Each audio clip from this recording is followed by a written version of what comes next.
As we worship, let all the world commence. How the mercy we've received from you can set them free. As we worship, let all this joy that fills our hearts bring a hunger and a hope to those who strayed to follow. As we bow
Okay, magandang gabi sa ating lahat dito sa Pilipinas at isang mapagpalang araw sa lahat ng mga nasa ibayong mga lugar at na inaabot ng tinig na ito. Tayo po ay muling magsasama-sama upang patuloy tayong magiging isa na tatayo sa presensya ng buhay na Diyos upang patuloy na ating alamin ang lahat ng bagay na kailangan po natin na malaman sa presensya ng ating pong buhay na Diyos. Kaya po buksan po natin ang ating mga kaisipan upang patuloy na maunawaan po natin ang bawat mga kataga na ating pong tatalakayin sa oras na ito. Alam niyo po itong tatalakayin po natin ay ito po ay napakahalaga na malaman ng buong mundo. Dahil ito po ay kailangan na maihayag dahil marami pong mga tao ang nanganganib sa pagdating ng hangganan ng lahat ng bagay. Kaya mga kapatid, ating pong buksan ang ating mga kaisipan at kailangan lumabas po tayo sa ating mga limitasyon. At ang maririnig po natin ay kailangan po ninyong dili-dilihin dahil ang katotohanan na hindi po ito isang aral na pag dumating sa kaisipan ay ito ay iniisip na tayo ay nakamtan na natin. Hindi po. Kundi ito po ay isang bagay na magdadala sa ating buhay ng karanasan at kaganapan sa katotohanan na ating pong tatalakayin sa gabing ito. Kaya po muli ay binabati ko kayong lahat ng isang mapagpalang oras na tayo ay sama-sama maging isa in the presence of God, na tayo ay we need to fulfill the heartbeat of God, to join us together as one in His kingdom up to eternity. So mula doon sa Matthew chapter 13 verse 44, actually ito po ay natalakay na po namin nung Monday, pero napakahalaga po na kailangan na ito ay malaman po ng buong mundo dahil natalakay po namin nung live BS namin nung gabi nung Monday. Pero kailangan po.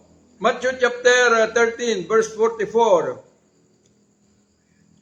Again, the kingdom of heaven is like unto treasure hid in a field, the which when a man has found, he hide, and for joy thereof goeth and sell all that he has, and buy that field. Father, thank you for this scripture. I pray to continue, Lord, na alisin lahat ng tabing, Panginoon, ng mga na tumatakip, Panginoon, sa katotohanan, sa likuran ng scripture na ito. At dalangin ko po, Ama, na bawat mga tenga na makakarinig, Lord God Almighty, ay magdadala ng ibayong conviction to continue, Lord God Almighty, na trabahuin, Panginoon, Lord God, ang kanilang mga buhay in order to possess the kingdom of heaven, O God Almighty. Dalangin ko, Ama, na damitan mo ang lahat ng karunungan, kaalaman ang gagaling sa iyo at alisin mo ang palitan mo, Panginoon, ang makalupang karunungan, Panginoon, na ito, Diyos, ay nahubog, Panginoon, sa kasinungalingan sa daigdig na ito, Panginoon. Salamat po, even the presence of all your heavenly hosts, at higit sa lahat in your holy presence, O God Almighty, at bukas na pintuan ng kalangitan in order na kami ay malaya, Panginoon, to stand, joining together ourselves as one, Panginoon, to stand in your holy presence all day long. Father, we thank you. In Jesus' mighty name we pray. Amen and amen. So ang ating tatalakayin ngayon ay about the real cause to possess the kingdom of God. To possess the kingdom of heaven. So, maaaring sasabihin natin na may mga katanungan tayo rito. Bakit to possess the kingdom? Alam niyo po, marami pong nagnanais. Buong mundo po ay pinagnanasaan na makamtan at marating po itong kingdom sa kalangitan. Dahil hindi lingid sa lahat. Dahil kaya maraming mga tumayo na mga iba't ibang mga religion, iba't ibang mga Christian organizations dahil sa paghahangad po na doon sa kanilang ginagawa ay sila makukwalify sila sa pagpasok sa kaharian ng kalangitan pagkatapos na ma-terminate ang ating mga physical na katawan. Dahil ang lahat ng ito ay kapag na-terminate ang ating physical na katawan, ay dito na po natin makikita kung saan at kung tayo po ay nakamtan natin ang kaharian ng kalangitan o ang impyerno. Dahil sa immortality ng ating pagkatao bilang tao, kaluluwa, kaya kailangan po na masiguro natin na yung halaga upang tayo ay maposes natin ang kaharian ng langit ay magawa po natin. Maring sabihin natin, Pastor, bakit kailangan maposes natin? Hindi ba yung kingdom ang dapat pumunta para tayo ay angkinin? Maposes niya tayo to live in His kingdom. Alam niyo po, kaya nga to possess, dahil ang Diyos po binuksan po niya ang pintuan ng kalangitan para sa buong mundo in this dispensation of grace. Kaya lamang, nung sinabi ng Panginoon nung pumunta in the cross of Calvary, na yun yung sinabi niya sa kanyang bayan, if the Son of Man has set you free, you are free indeed. So naipagkaloob na sa atin, maging sa kanyang bayan at maging sa atin sa lahat ng mga nilalang sa mundong ito, ay naipagkaloob na ng Panginoon yung kalayaan. Hindi ibig sabihin na yung malaya ka na kapag namatay, pumunta ka na sa langit. Pero ibig pong sabihin na wala nang hahadlang sa iyo. Dahil tayo'y bilang Gentile by nature, na hindi po tayo kabahagi sa Commonwealth of Israel, mga tao na walang batas, na ito ay namula sa Diyos, na ito ay tuntunin sa ating pong paglalakbay, ay tayo po ay hindi po, wala na direksyon ng ating pong mga buhay dahil walang batas. Kaya nga sinasabi ng banal na kasulatan na if there's no law, there is no sin. Kaya ang nagkasala, yung kanyang bayan, because sila po ay nasa ilalim ng batas na ibinigay ng Diyos kay Moses. Pero tayo ay hindi. Walang kinalaman ng Diyos kung anong pinaggagawa natin. Kaya lamang, nanganganib tayo dahil once na terminate tayo ang ating physical na katawan, tayo bilang kaluluwa sa impyerno na pupuntahan natin. Kaya to possess, tayo po yung magdidesisyon na kung tayo po ay makapagdesisyon na to enter into the kingdom of God, wala na pong magagawa si Satanas. Dahil pinalaya na po tayo. Kaya yung kaisipan natin na ito ay inalipin ni Satan through the law of the flesh, ito na lamang ang ating didigmain na kinakailangan kailangan ito yung iwanan na po natin para tayo ay magkaroon ng malayang paghakbang tungo sa kaharian ng Diyos. Kaya po makikita po ninyo ang sabi ng Panginoon dito sa verse 44 na binasa ko, actually po, isinasalarawan ng Panginoong Hesus yung kalagahan ng heaven na ito na ikumpara sa isang perlas with a great price. Yung halaga nito is above beyond measure. Ganon po isinasalarawan ng Panginoon yung kingdom. Kaya po kung ito ay beyond measure, so kung natagpuan mo, kinakailangan merong cost or price na ito ay iyo pong ipapalit sa iyong pagpasok sa kaharian ng Diyos. Ang tanong, nakahanda ba natin na isurrender ang kahalagahan ng worldly treasure. Yun yung problema. Dahil kung tayo po ay naghahangad na makamtan at mapasok ang kaharian ng Diyos, kinakailangan na yung kaisipan po natin, yung damdamin natin ay higit na ito ay makikita niya yung kahalagahan nito kaysa yung mundong ito, kaysa yung kasaganaan ng ating worldly possession. Kaya lang marami pong naghahangad,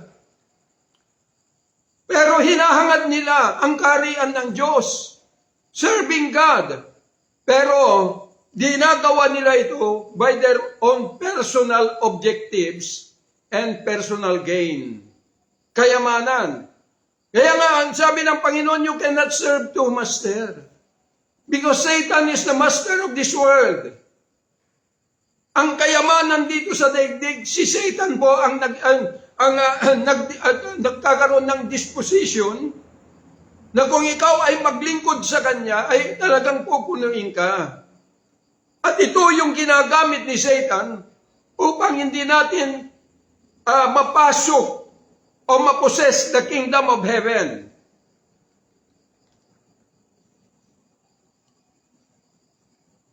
Kaya yung kahalagahan ng kaharian ng Diyos ay kinakailangan na yung pagpananaw, yung ating paningin at ang ating damdamin compare sa mundo na ating nakagisnan ay walang saysay. Kailangan ito ay makita natin yung nakita ni Pablo na ang sabi po niya doon sa Philippians chapter 3 verse 7, nang sabi niya, but what things were gained to me, those I counted loss for Christ. Yea, doubtless, and I count all things but loss for the excellency of the knowledge of Christ Jesus my Lord, for whom I have suffered the loss of all things, and do count them but dung, that I may win Christ. Winning Christ, meaning that that we possess the kingdom of heaven. Nagtagumpay tayo. Na yun yung sinasabi ni Pablo.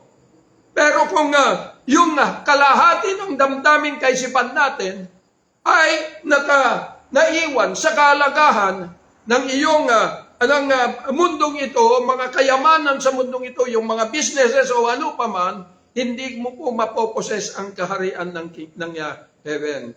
Dahil ang Diyos, sabi niya, ay siya po ay mapanibughuin. So gusto niya 100% na kung tayo ay nagnanais in His kingdom to possess the kingdom of heaven, then we need to completely maiwanan ang kahalagahan ng mundong ito. Medyo mahirap. Kaya nga, kung titingnan po natin, nung nandito ang Panginoong Hesus, ay kanya pong sinabihan ang kanyang bayan. Na ang sabi po ng Panginoon,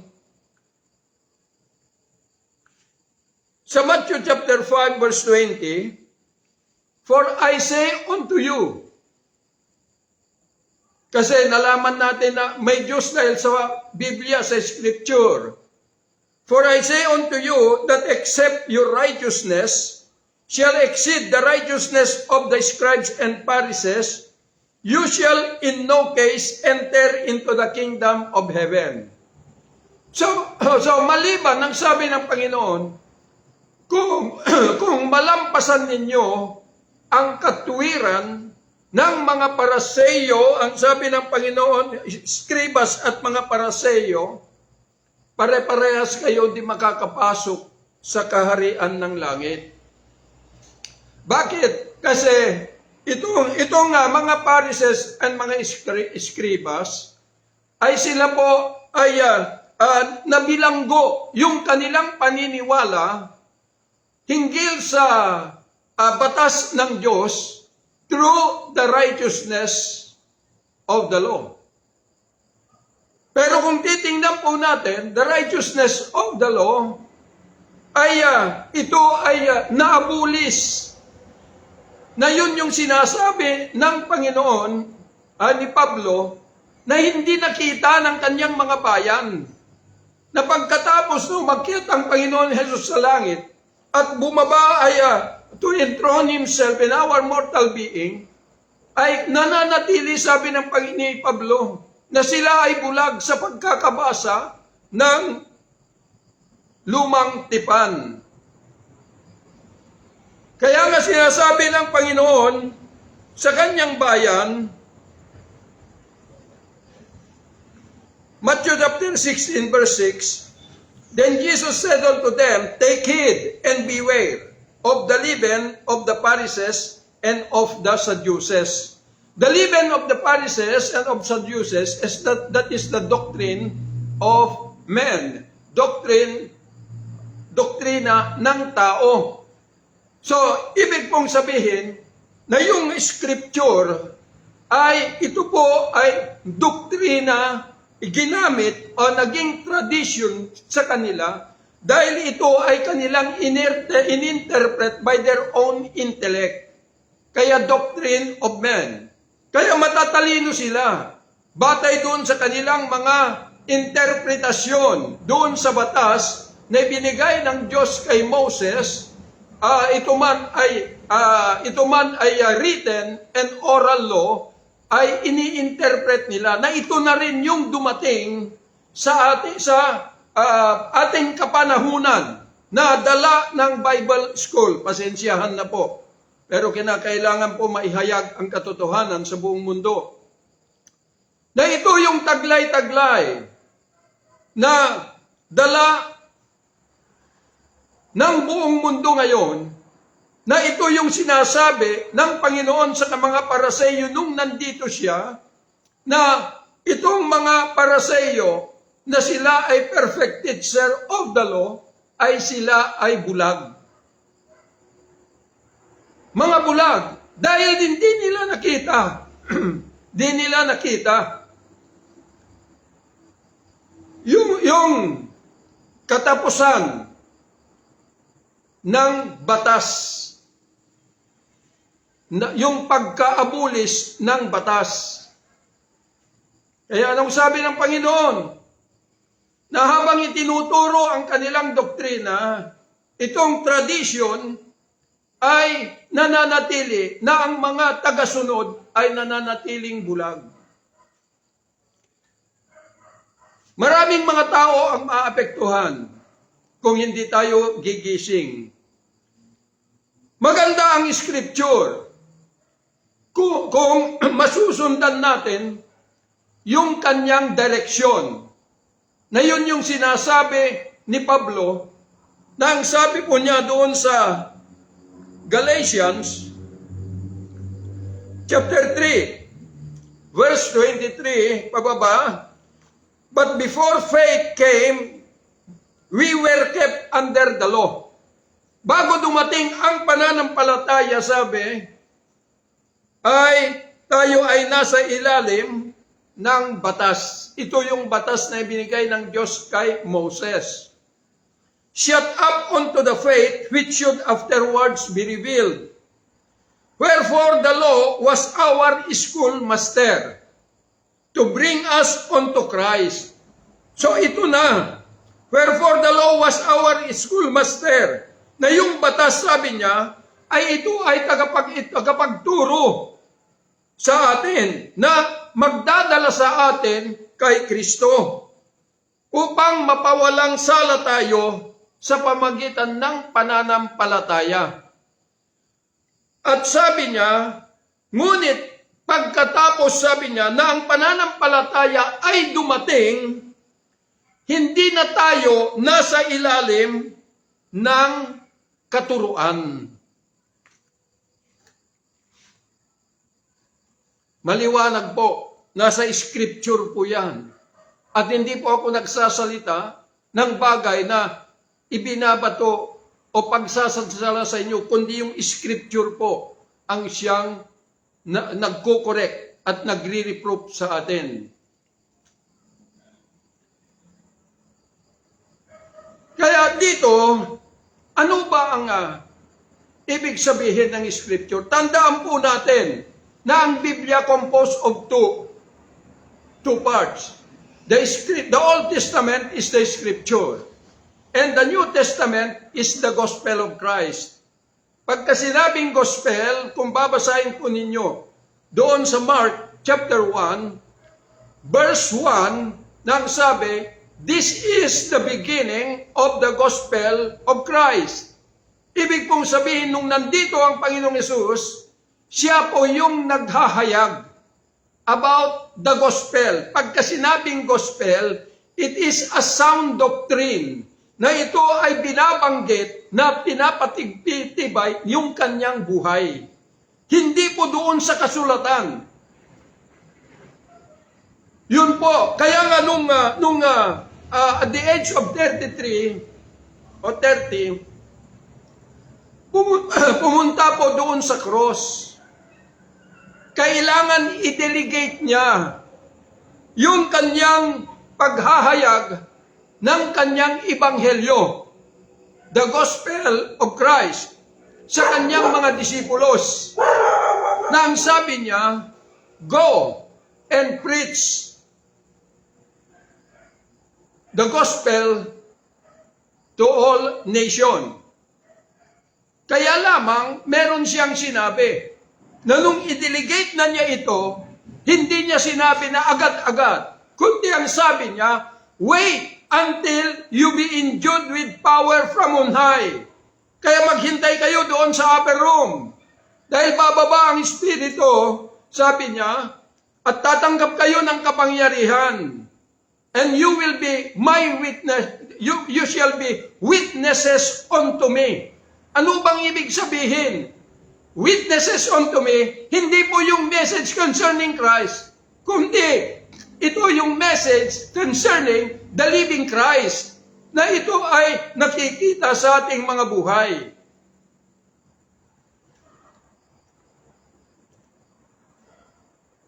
Kaya maganda ang scripture.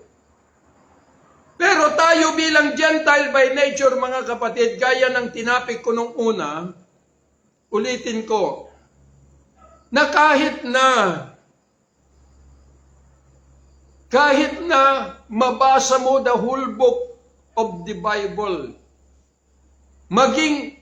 magkaroon ka na ng magiging master of theology, master of divinity, still you will never, hindi mo pa na-possess the kingdom of heaven. Ganito po yon.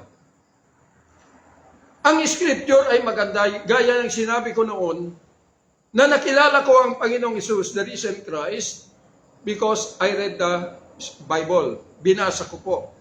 Ngunit hinanap ko yung tinutukoy ng banal na kasulatan na namatay, pumunta sa cross na matay, ngunit nabuhay at umakyat sa langit at bumaba. Hinanap ko yun. Ganito po yun. Ang scripture po, sabi ni Pablo, ay schoolmaster tungo kay Kristo. Kung ikaw ay kukuha, naghahangad na kumuha ng bilang architect. Okay. Yung pagiging architect, sa unang taon mo, hindi ka pa rin architect, pero dadaan ka sa tagapagturo. Mga libro, iba-ibang mga libro, na ito ay may author para magiging ganap ka doon sa gusto mong mangyari sa iyong buhay. Kaya nung natapos mo po ito na nabasa, lahat yung mga libro na kinakailangan to qualify you na matagpuan itong hinahangad mo na buhay, yung tagapagturo, nung natagpuan mo ito, ay wala na. Wala ka na sa ilalim nito. Dahil andito ka na, arkitekto ka na, kaya namumuhay ka na sa iyong nakamtan na pagkatao bilang arkitekto. Kaya ginagawa mo na hindi na yung tagapagturo.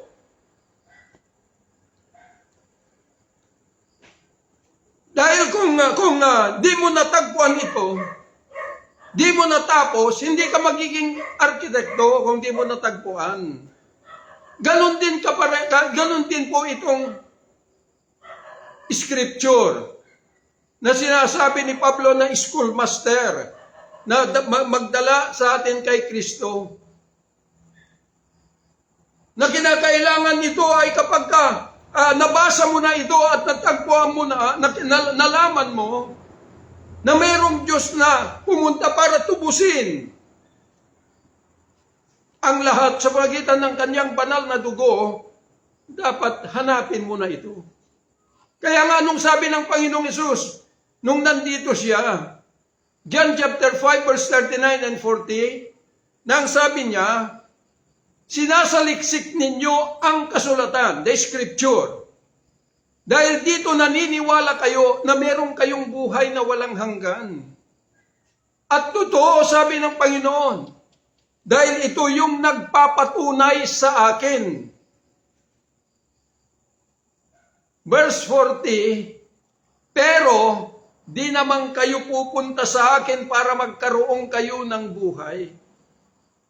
Ito yung kung bakit ka nagbabasa ng scripture, ay ito yung ninanasa mo. Ito yung ninanais mo para maposes mo the kingdom of heaven through Christ. Kaya kailangan mong marating ito, the presence of the risen Christ. Hindi po manatili doon sa tagapagturo. Dahil kung manatili ka doon sa scripture, ibig sabihin katulad mo na yung mga bata na nag-aaral na grade 1, 10 taon na grade 1 pa rin. Ganun po yung kahalimbawan nito. Hindi ko po sinasabi na ganito para masaktan kayo, pero ito po yung katotohanan. Dahil hindi po isang kasiraan ang mapag-unawaan natin kung ano ang takbo ng direksyon ng scripture. So kung ito ay tagapagturo, meron tayong dapat makamtan, which is the faith of Christ. And the faith of Christ ay ito rin ang dahilan kung bakit nung nabuhay umakyat sa langit, nag-report sama at bumaba sa katauhan ni Kristo, the Son of the Living God, upang pumasok na at magtrono sa mga buhay ng bawat isa at dito na magpapakilala. Pero bago magpakilala sa iyo, kinakailangan madamit ang kanya ng kanyang biyaya, which is the Holy Ghost. Bakit? Una sa lahat, na kapag hindi mo po natagpuan ito, there will be no conviction. Dahil the Holy Ghost is the word of faith. Na ito yung grace na sinasabi ko, na ito yung kailangan matagpuan natin through the scripture. Na nung nabasa mo na ito at natagpuan mo ito, wala na yung scripture. Dahil ang sabi ng Panginoon na noong napunta in the cross of Calvary, sabi niya, it is finished. So, ibig pong sabihin, nung natapos na ito, lahat ng mga dumaan dito at nagabasa at nag-aral sa Scripture, dapat natagpuan mo the risen Christ. Because in this dispensation of grace, ito na po ang papalit, the full operation of the Spirit of God. So, hindi na po sa tagapagturo, kundi tayo na po ngayon ay magiging kasama niya to fulfill His mission through the full operation of the Spirit of God.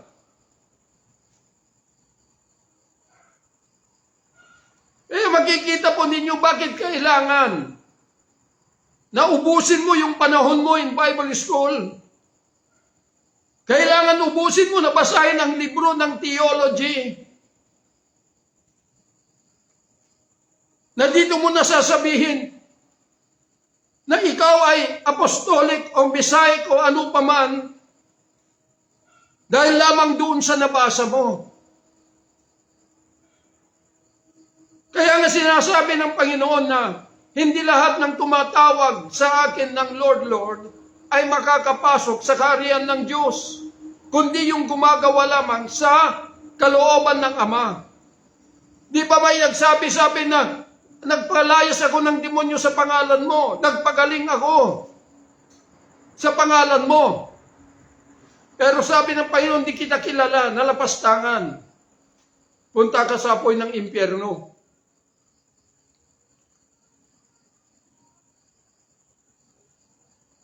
So, ibig pong sabihin, maraming tumatawag ng Lord, Lord, kasi binabasa yung Scripture. Pero sabi ng Panginoon, eto na ako. Pumasok na kayo.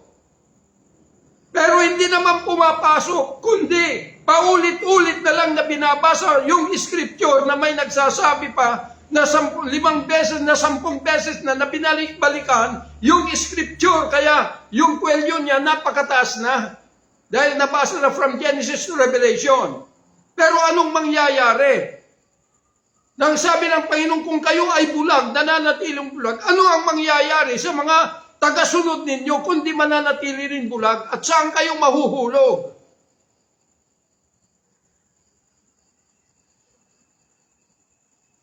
Kaya kung titingnan po natin yung sinabi ng Panginoong Isus, si Luke, Dr. Luke, in Luke chapter 2 verse 32, na ang Panginoong Isus ay dumating. He is the light to lighten the Gentiles and the glory of Israel.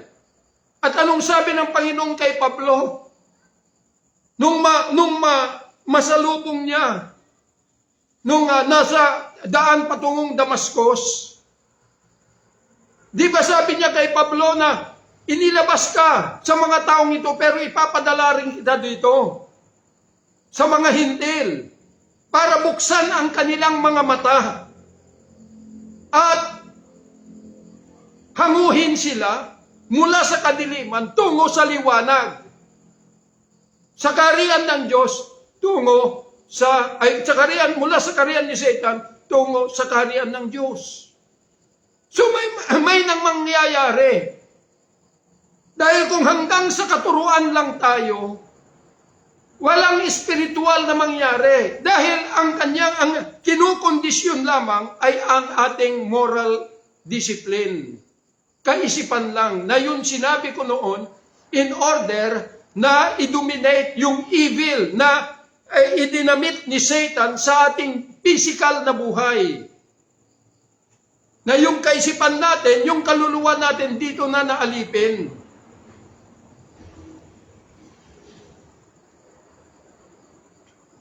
Kaya makikita po ninyo, bakit maraming mga nagsasabi na iba't ibang mga organisasyon. Pero kung titingnan natin, may kanya-kanyang mga katwiran na kanila pong dinadala kaya hindi nagkakaunawaan. Kahit na nagkakatabi-tabi, ganun pa rin. Bakit?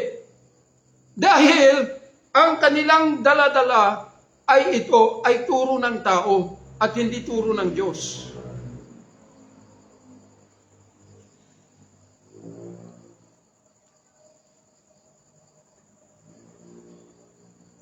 Kaya kung titingnan po natin mga minamahal na mga kapatid, ano ba ang kaibahan ng turo ng tao o tradisyon kumpara doon sa buhay that you possess the kingdom of heaven?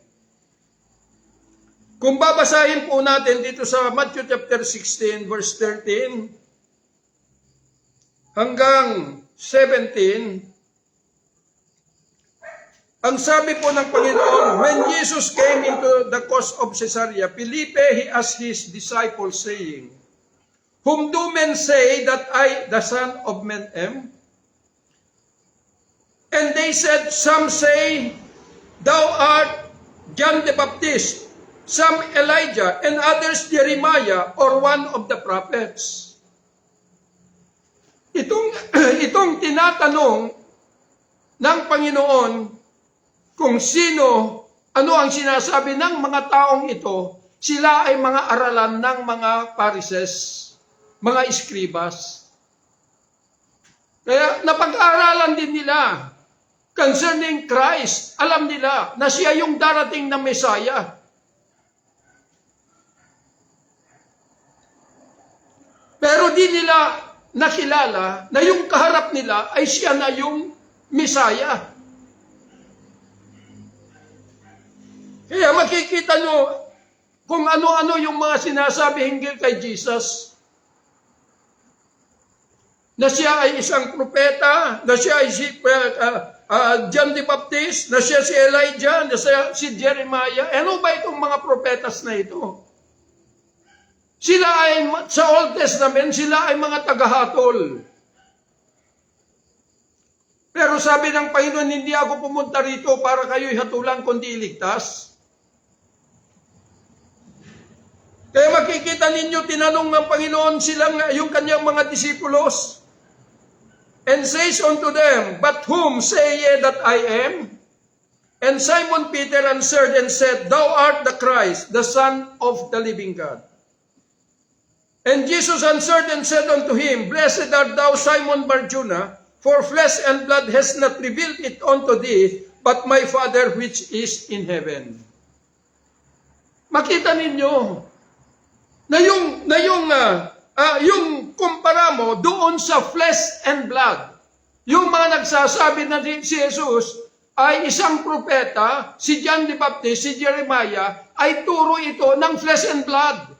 Tao ang nagturo, ang pinagmulan nito.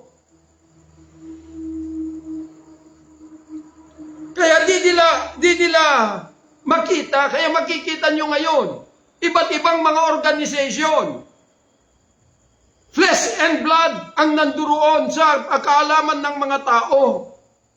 Kaya may mga gawain na sasabihin na kapag tinanggap mo ang Panginoong Hesus, ikaw ay ligtas na. Kahit gumawa ka ng kasalanan, gagawa ang Diyos ng paraan para ikaw ay maligtas. Sino ka? Bilang hintil sa harapan ng Diyos. Dahil ang naibigay sa atin ay ating desisyon to possess the kingdom of heaven. Dahil ang naging kayamanan ng higit ng tao kaysa mga material things ay yung kaalaman hinggil sa Scripture. Na ito ay bumibihag at bumabartolina sa bawat kaisipan at bawat kaluluwa upang hindi nila tanggapin ang katotohanan.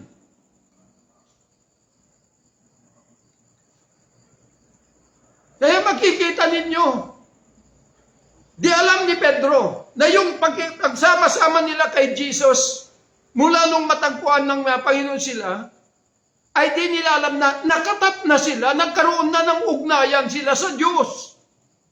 Kaya sabi ng Panginoon, hindi mo narinig yan. Hindi ito na ipahayag sa iyo ng flesh and blood, laman at dugo, Pedro, kundi ito ay ipinahayag ng aking Ama mula sa langit. Nagkaroon na kasi sila ng ugnayan na hindi natin katulad na tayo'y mga Gentile, nung ipanganak tayo, mula nung ipanganak tayo, wala pa tayong ugnayan sa Diyos.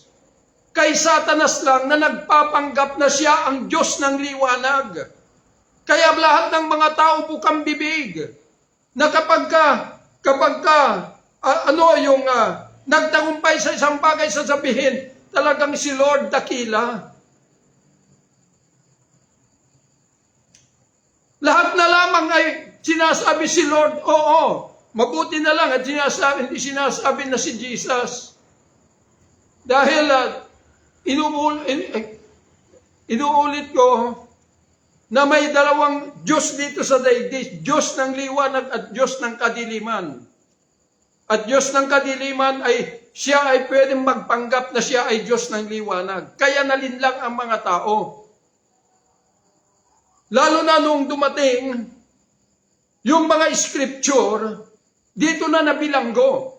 Maganda ang scripture, pero kapag di ka nakatapos, ito rin ang magdadala sa iyo sa impyerno. Hindi dahil pastor ka na ordain ng tao. Hindi dahil bishop ka na ordain ng tao. O nag-aral ka ng Doctor of Theology, kapag mamatay ka, sasabihin mo, pupunta ka sa langit. Kapatid, tahasan kong sasabihin, balikan mo ang salita na binabasa mo at kailangan maunawaan mo.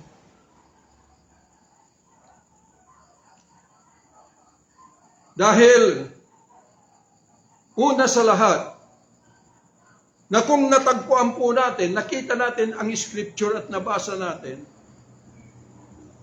kailangan po na maibalik o ma-establish yung ating ugnayan sa Diyos through the grace of God. Ito po yung certificate kung ang nag-aral ka ng architecture, pag natapos mo, bibigyan ka ng diploma at ito yung nagpapayag na natapos mo na yung katuruan at nandito ka na to exercise your life being a architect. Ganon din sa Kristyanismo. Na nung natagpuan mo the risen Christ, nung tinuntun mo yung sinasabi ng Scripture na ng Panginoong Hesus pumunta sa cross, umakyat sa langit, nabuhay, umakyat sa langit, ngunit bumaba siya, dapat ito ay matagpuan mo dahil siya yung pinakadiploma mo. In order that you may receive yung pong the grace of God, na ito yung mag-i-establish sa iyo your connection, yung ugnayan mo sa Diyos. Dahil the grace of God is the Holy Ghost. Kaya kapag dumating na, dito mo na makikita na talagang convicted ka na nakilala mo ang mundo, na ito ay mundo ng kasalanan. Kaya nga sinasabi ng Panginoon sa kanyang bayan, na ang sabi po niya sa Matthew chapter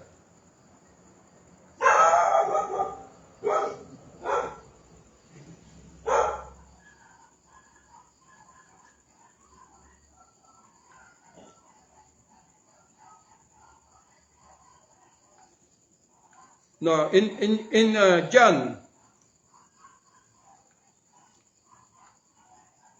Nang sabi po niya sa John chapter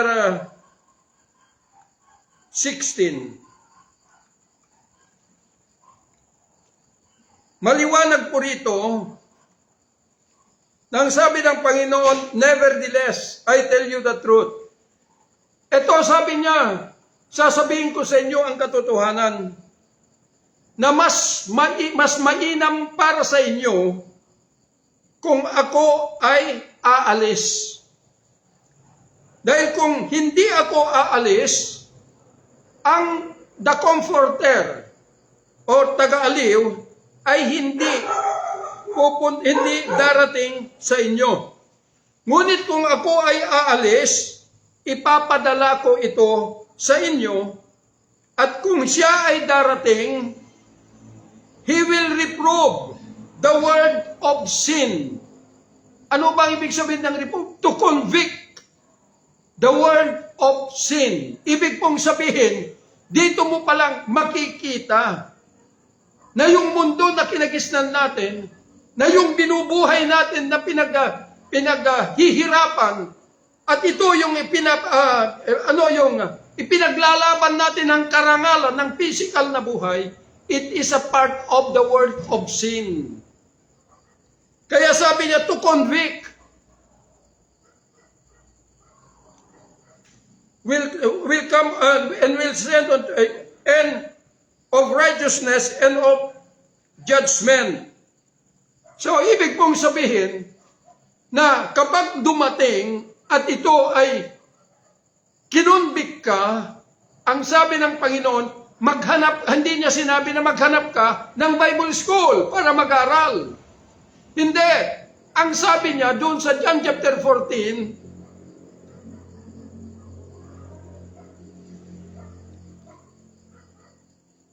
na dito, but the Comforter, which is the Holy Ghost, whom the Father will send in my name, he shall teach you all things, and bring all things to your remembrance, whatsoever I have said unto you.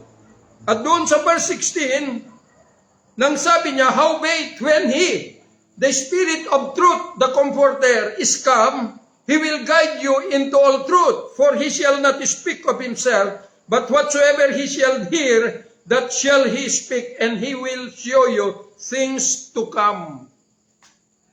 So, siya na yung magtuturo sa atin. Siya na yung magdadala sa atin buhay, the epistles of Christ. Na yun yung sinasabi ni Pablo,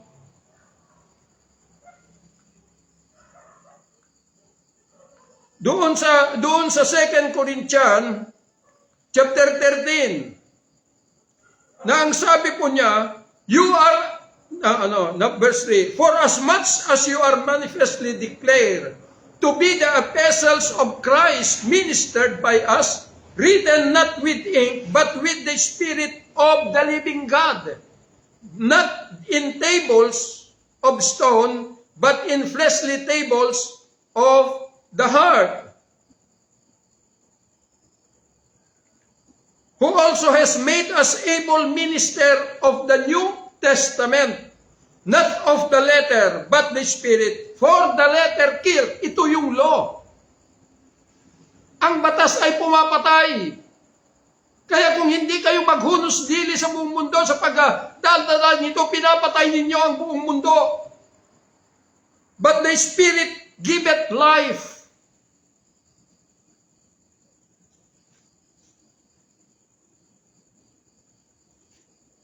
So makikita po natin na ito ay dapat natin makamtan. Kailangan maisuko na po natin. Kaya nga sinabi lahat ng bagay na mahalaga sa atin sa daigdig na ito. Ibig pong sabihin kung ano yung ginagawa mo rito, i-dedicate mo for the glory of God. Hindi salita, kundi buhay, katotohanan.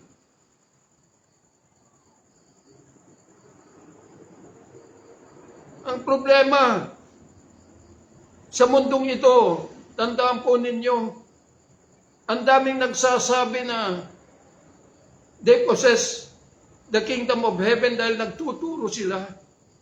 Pero nasaan yung kingdom? Kung nagkakawatak-watak, nagkakaaway-away, na yung mga naibangon na gawain ay naibangon sa sama ng loob.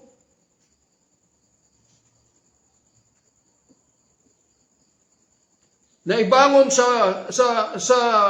pagsasabuatan, naibangon sa pagchichismisan. Hindi po ganon. Yun po ay ang kanilang narating palang pag ganito po ang kawain, ay ito po ang kanilang nakamtan sa sarili. It is from flesh and blood. Tao po.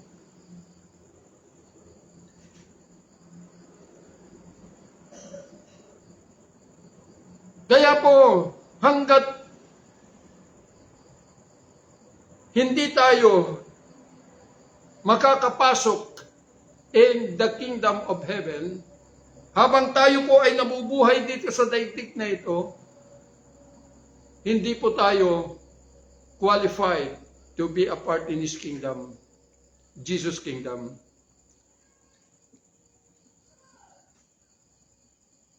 Kaya ang layunin ng Panginoon, magkikita po ninyo.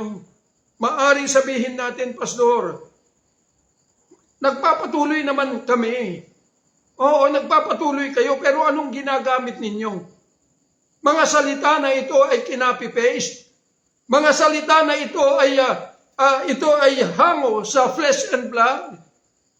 Dahil yung layunin ng pag-akyat ng Panginoong Hesus in the cross of Calvary, ay yung pag-akyat niya sa langit at pagbaba is to enthrone Himself in our mortal being. At kapag sinasabi mo na ikaw ay nakilala mo na siya at nagtuturo na niya sa iyo, eh bakit ka nagtayo ng gawain na ito ay sama ng loob? Parang inuusig natin ang Panginoong Hesus na ganyan ang kanyang pagkatao. Na kung ano-ano yung mga binabanggit natin para malinlang ang mga tao. Iisa lang ang tanging gusto ng Panginoon,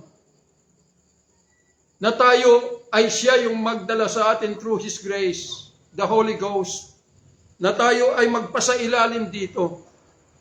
Kaya nga sabi ng Panginoon, if any man shall come after me, must deny himself. Denying yourself, lagi kong sinasabi, is to consider yourself as good as dead. Empty vessel to enter into the kingdom of God. That is the real cost to possess the kingdom of heaven. Hindi po yung nagtitipon-tipon, pero ang kaalaman lamang ng tao, it is from flesh and blood. Dahil kapag everyone has possessed the kingdom of heaven, or na-establish ang ating pong connection sa Diyos, walang dahilan na tayo ay magkakawatak-watak, kundi tayo ay mabubuo bilang isa.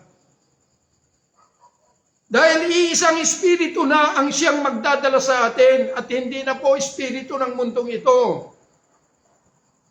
Na yun yung sinasabi ng Panginoon sa mga Paraseyo, ang ama ninyo ay ang demonyo. Na sinasabi niya, ina-address niya sila yung mga hipokrito. Dahil sila po ay nakikita sila na ang panlabas na pagkatao nila ay kasuotan ng tupa, pero sa loob ay nagngangalit na asong gubat. Bakit naging ganon? Kasi hindi pa nila natagpuan yung layunin ng Scripture na matahak natin upang matagpuan po natin the risen Christ, then wala na tayo sa ilalim ng katuruan. Dahil tayo ngayon ay dadalhin ng buhay na salita ng Diyos. Kaya tayo ang magiging Ebanghelyo ni Kristo. Kaya inuulit ko, mga minamahal na mga kapatid, kung bakit gospel. Dahil itong dispensation of grace, ito ay last days. At inuulit ko 2 Peter chapter 3 na kung bakit kailangan maposes natin ang kingdom of heaven dahil yung 1,000 taon dito sa mundo ay isang araw lang sa kalangitan. And nasa 21st century na po tayo.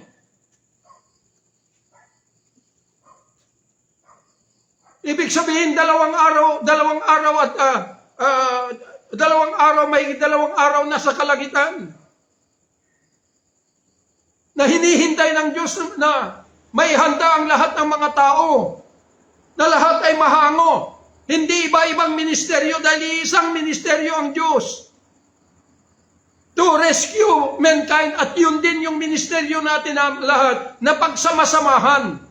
Hindi upang turuan mo doon sa kabila at iba naman ituturo rito. Mananatili silang bulag o pinapatay natin ang mga tao na ito ay nahahango natin na kumakampi sa atin. Hindi po kailangan ng kampihan dito, kundi dapat lahat ay kakampi kay Jesus.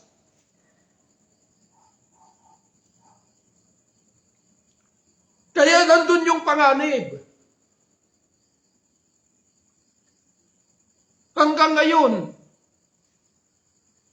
nalilinlang pa rin tayo sa mga dami ng mga seminar na dinadala. Mga Hebrew word. Na pag marinig ka pagka sinabi mo yung word na Hebrew na mga salita, binabanggit mo, akala mo ikaw na ay spiritual superior. Hindi po. Dahil lahat po tayo, kung tayo po we need to possess the kingdom of heaven, lahat po tayo ay pantay-pantay to enter into His kingdom.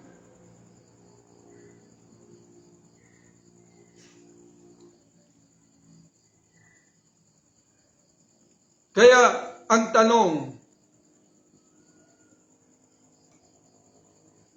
nakahanda ka ba kapatid na ilipat yung pagpapahalaga mo sa daigdig na ito sa physical na buhay? Ilipat mo yung pagpapahalaga mo sa kingdom ng kalangitan.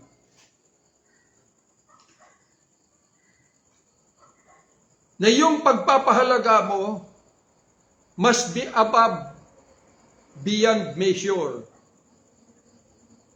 Mawala mo man lang lahat, matagpuan mo lang ito. Kaya nga makikita po ninyo kapag kami nag-aaral, gustong magiging professional, sinusunog yung kanilang mga kilay. Yun na lang yung inaatupag. Araw at gabi, eskwela araw at gabi. Para lang makamtan nila rito. But how about the kingdom? Ginamit natin yung kingdom para lamang sa ating pansariling objective. At yung personal gain natin. Kaya ina-address natin ang Diyos kapag ka nagtagumpay ka sa material na bagay. Kapatid, ito kapag ginamit natin ang bawat na ganito, ay tayo na yung nag-uusig na ganun. Ang Diyos natin ay para sa material. Pumunta ang Panginoong Hesus para palayain tayo sa kapangyarihan ng batas ng laman. Dahil kahit na anong gawin mo sa batas ng laman, mamamatay at mamamatay yan. Pero how about you bilang kaluluwa? Immortal. Na bilanggo sa katuruan ng tao. Saan ka pupunta?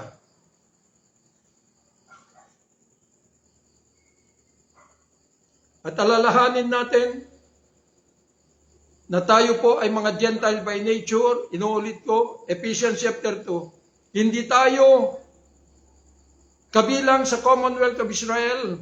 Mga tao, sabi ng Ephesians, na ipinanganak sa daigdig na ito, walang Diyos at walang pag-asa. But through the blood of Christ, ay ibinukas niya ang pintuan ng kalangitan.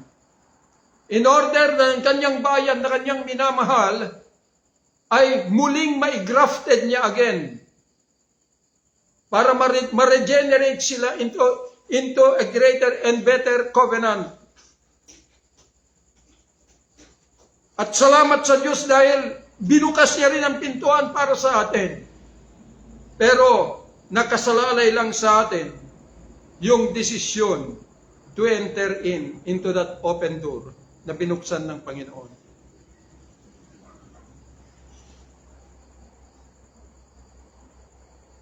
Kaya kung may mahalaga sa iyo rito sa daigdig na ito sa pagpasok mo sa kingdom, hindi ka mahalaga sa Kanya.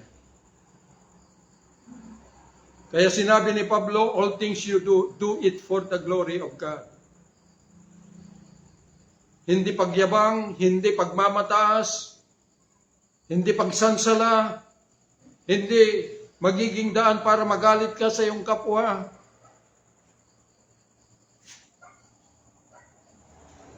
Dahil ang kaharian ng Diyos ay tinawag niya tayong lahat para buuin na maging isa.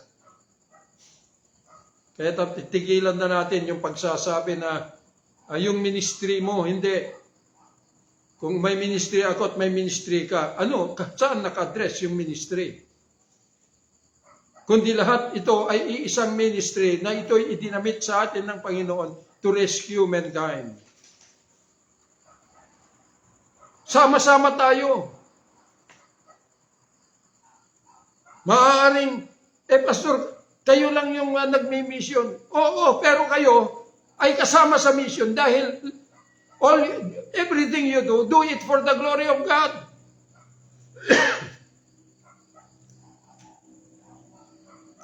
So yun po ang ibig pong sabihin. That the real cost is ibigay ang higit na pagpapahalaga sa kingdom ng kalangitan above, beyond measure. More than everything that we have in this world. That is the very cost, the real cost in possessing the kingdom of heaven. Kaya po mga minamahal na mga kapatid, hindi na tayo grade 1 hindi na tayo grade 2, mananatiling pabalik-balik na lang tayo sa eskwelahan. Kinakailangan makatapos na po tayo. Amen. Matagpuan na po natin yung diploma natin sa kalangitan.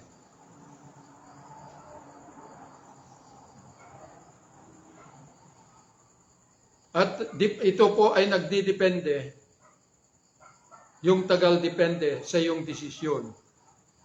Pwede kang maglakbay, matapos mo for 10 days, or pwede kang maglakbay na matapos mo for 40 years. It depends upon how you acknowledge the preciousness of the kingdom of heaven. At kapag i-acknowledge mo ang kingdom ng Diyos, ang ng kalangitan, huwag mong ilalakip ang material na bagay. Because those things na ito'y dumarating sa atin na material, it is the fruit of His favor, our reward, being obedience in this calling. Kaya po mga minamahal na mga kapatid, mahal ko kayong lahat, and I do believe na kung dumating ito sa buong mundo, by the power of the Spirit of God, this will convict everyone na bitawan na yung karunungan ng tao. At pumasok na po tayo sa demonstration of Spirit and power. Spirit, the Holy Ghost, and the power is the risen Christ, who enthroned Himself in our mortal being from the day that you open your life up to eternity. A timeless life. Okay? Magandang araw po sa inyong lahat. Father, thank you Lord for this day, na ito po Panginoon ay binukas, Panginoon, ang katotohanan na ito. Palaging ko po Ama, sa pangalan ng Panginoon Jesus, ng lahat ng mga tao sa mundo ay malaman nila ang katotohanan na ito, Panginoon. Na nandito ka na, Panginoon, Lord God Almighty, na siyang mag-iuukit sa amin ng mga katotohanan sa aming mga buhay upang kami ay tatayo na mag-witness para sa iyo, unto you, that your life ay makita ng lahat ng mga tao that you are still alive now and forever. Father, we thank you. Bless all, Lord, ng mga tao na inaabot ng tinig at maaabot pa ng tinig ngayon at magpakailanman. Pinapakawalan ko ang apoy na dasanib at dadaloy sa bawat mga tao na nakarinig para maging selyo sa kanila na hindi po ito masasayang bagkos magkaroon ng katuparan. In Jesus' name. Now, fire! Father, we thank you. We give you praise, glory, and honor. The most wonderful name, Lord and Savior, Jesus Christ. Amen and amen.